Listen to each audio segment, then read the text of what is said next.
As a quick update on this project, we are going to be replacing the thin-walled pipes because they have continued to crack and leak. So we're going to be replacing them with my thorough 17 gauge thick-walled brass all around to help prevent that. So we're going to take the old pieces down and cut them to size, go from there. So here's the piece that was coming off the sink that came off. So we're going to reuse this gasket. You can see it's all grimy, so we're going to clean it off.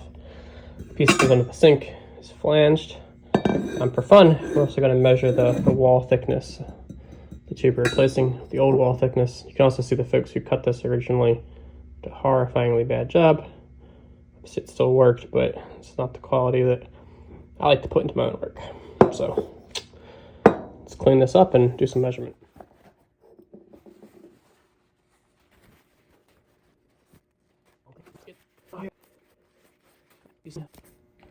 Put it back on the sink with our new piece here, like that. First, let's do some measurement. This micrometer here is actually antique Darret, made in US. You can see it's got the 64th scale on the back. It's kind of nice. 32nd scale on the front. This thing's originally my dad's. He would have been using it in machine work in the 70s. So you're talking about something that's 50 years old or so. Pretty cool. Anyway, let's get to using it. So for our wall thickness here, 1 1/4, and for this one, almost 2, so quite a bit thicker. So I really want to highlight the differences in these two tubes, and it's the old tube for the pipe, it's the new one. Look at that difference in thickness. So I cut them to the same length roughly, so let's see the difference in how much these weigh. 8 grams.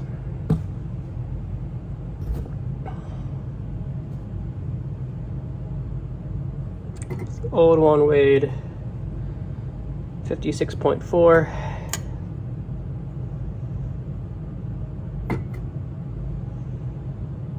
$122.7. So the new one is over double the amount of material. It's incredible. Now, recently I actually cut off a piece on the end because it was leaking, just a temporary fix. Let me show it to you. So, here we go. Look at all those holes. This was on the bottom. I cut this off one of the pipes, so it was a pipe coming in from the disposal, and it was leaking. And first I blindly tightened it a bit, and nothing happened. Of course, because there's a bunch of holes in it.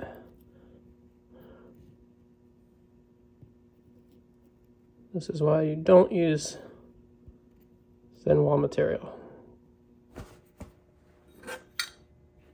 All right, so let's get these measured and cut.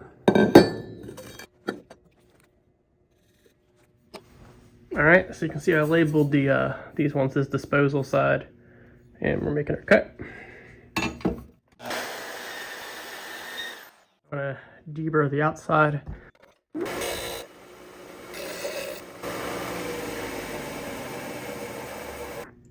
Get the outside deburred for the inside.